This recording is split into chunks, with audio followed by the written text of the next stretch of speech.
आइए दोस्तों, आपका स्वागत है भगवान गणेश और मूषक की कहानी में।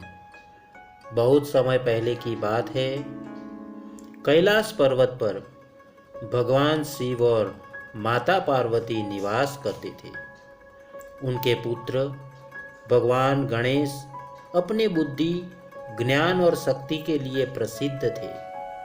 भगवान गणेश के एक हाथ में परशु, दूसरे में मोदक और उनकी सवारी एक छोटा सा मूषक था। लेकिन क्या आप जानते हैं कि भगवान गणेश का वाहन मूषक कैसे बना?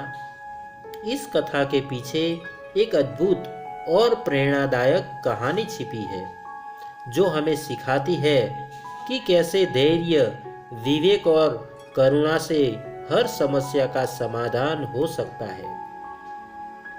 आइए देखते हैं मूषक का आतंक। किसी समय देवताओं के आशीर्वाद से एक असुर को अपार शक्ति प्राप्त हो गई। उसका नाम था मूषिकासुर। मूषिकासुर ने अपनी शक्ति का गलत उपयोग करना शुरू कर दिया और उसने पूरे ब्रह्मांड में आतंक फैलाना शुरू कर दिया। वह बड़ा होकर एक विशाल मूषक का रूप धारण कर चुका था, जिससे उसका नाम मूषिकासुर पड़ा। उसकी अत्याचार से त्रस्त होकर सभी ऋषि मुनि और लोग भगवान गणेश के पास पहुंचे और उनसे मदद की प्रार्थना की। भगवान गणेश ने मूषिकासुर को परास्त करने का निश्चय किया। उन्होंने देखा कि मूषिकासुर के अत्याचार से पूरी पृथ्वी कांप रही थी। खेतों में खड़ी फसलें मूषिकासुर और उनके सेनाओं के द्वारा बर्बाद की जा रही थी। घरों की दीवारें तोड़ी जा रही थी और लोग असहाय हो चुके थे। उसकी गति इतनी तेज थी कि उसे पकड़ पाना आसान नहीं था। कोई भी उस राक्षस से टकराने की हिम्मत नहीं कर पा रहा था। आइए देखते हैं गणेश जी का निर्णय। भगवान गणेश, जो बुद्धि और चतुराई के देवता माने जाते हैं, उन्होंने इस समस्या का समाधान अपनी सूझबूझ से करने का सोचा। मूषिकासुर ने सीधा युद्ध करना मुश्किल था, क्योंकि वह अत्यधिक शक्तिशाली था। गणेश जी ने सोचा कि यदि उसे सीधे पराजित करना संभव नहीं है तो उसे चालाकी से वश में करना होगा।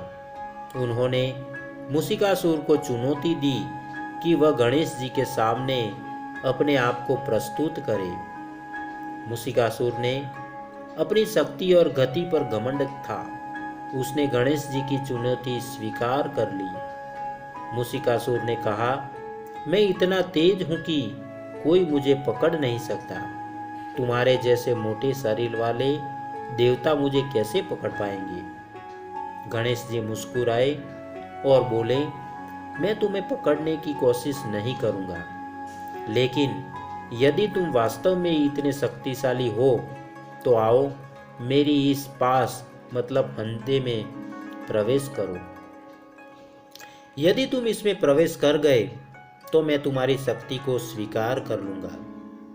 मूषिकासुर ने गणेश जी के फंदे को मामूली समझा और उसमें प्रवेश कर गया। लेकिन जैसे ही वह फंदे में गया, गणेश जी ने उसे अपनी दिव्य शक्ति से जकड़ लिया। मूषिकासुर ने भागने की बहुत कोशिश की, लेकिन वह असफल रहा। गणेश जी की बुद्धिमानी से वह फंस चुका था। मूषिकासुर का पश्चाताप। जब मूषिकासुर ने महसूस किया कि वह गणेश जी की चाल में फंस गया है और अब उसकी शक्ति बेकार हो गई है, तो उसने भगवान गणेश से क्षमा याचना की। उसने अपनी गलतियों के लिए भगवान गणेश से माफी मांगी और कहा, हे देव, मुझे अपनी गलती का एहसास हो गया है। मैंने अपनी शक्ति का दुरुपयोग किया है और संसार को कष्ट पहुंचाया है।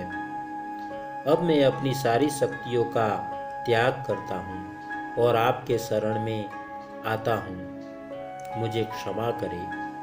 भगवान गणेश ने मूषिकासुर की प्रार्थना सुनी और उसकी सच्ची पश्चाताप देखकर उसे माफ कर दिया। लेकिन गणेश जी ने कहा, तुमने जो विनाश किया है उसके लिए तुम्हें पश्चाताप करना होगा और कुछ सेवा करनी होगी। मैं तुम्हें क्षमा करता हूँ, लेकिन अब से तुम मेरी सवारी बनोगे और मुझे हर जगह ले जाओगे। इस तरह से तुम सेवा के द्वारा अपने पापों का प्रायश्चित कर सकोगी। मूषिकासुर ने इसे भगवान गणेश का आशीर्वाद मानकर स्वीकार कर लिया और वह भगवान गणेश का वाहन बन गया। तभी से मूषक भगवान गणेश की सवारी बन गया और दोनों साथ रहने लगे। मूषिकासुर अब साधारण मूषक के रूप में भगवान गणेश की सेवा में लग गया। आइए देखते हैं दोस्तों, कथा का संदेश क्या है। इस कथा से हमें कई महत्वपूर्ण शिक्षाएं मिलती है। सबसे पहले यह कहानी हमें बताती है कि किसी भी समस्या का समाधान शक्ति से नहीं बल्कि बुद्धि से और विवेक से किया जा सकता है। भगवान गणेश ने मूषिकासुर को बिना किसी हिंसा के अपने विवेक से पराजित किया। और दूसरा, यह कहानी हमें यह सिखाती है कि चाहे व्यक्ति कितना भी शक्तिशाली क्यों न हो, अगर वह अपनी शक्ति का गलत उपयोग करता है तो उसे अंततः विनम्रता और पश्चाताप का मार्ग अपनाना पड़ता है। मूषिकासुर की शक्ति भी उसकी अहंकार और अत्याचार के कारण बेकार हो गई। और तीसरा कारण है, भगवान गणेश की करुणा और दया का उदाहरण भी हमें प्रेरित करता है। मूषिकासुर ने जब अपनी गलती मानी और माफी मांगी तो गणेश जी ने भी उसे माफ कर दिया और उसे सुधरने का मौका दिया। इससे यह संदेश मिलता है कि हर व्यक्ति को अपने पापों का प्रायश्चित करने का अवसर मिलना चाहिए और उसे सुधरने का मौका दिया जाना चाहिए। अंत में यह कथा हमें यह भी सिखाती है कि सेवा और विनम्रता ही सच्ची शक्ति का प्रतीक है। मूषिकासुर, जो पहले अपने अहंकार और शक्ति के कारण विनाशकारी था, अब भगवान गणेश की सेवा में लगकर एक विनम्र और साधारण मूषक बन गया। उसने सेवा और समर्पण से अपने पापों का प्रायश्चित किया। आइए देखते उपसंहार में देखते हैं दोस्तों, भगवान गणेश की यह कथा आज भी हमें प्रेरित करती है कि जीवन में बुद्धि, धैर्य और करुणा का महत्व सबसे ऊपर है।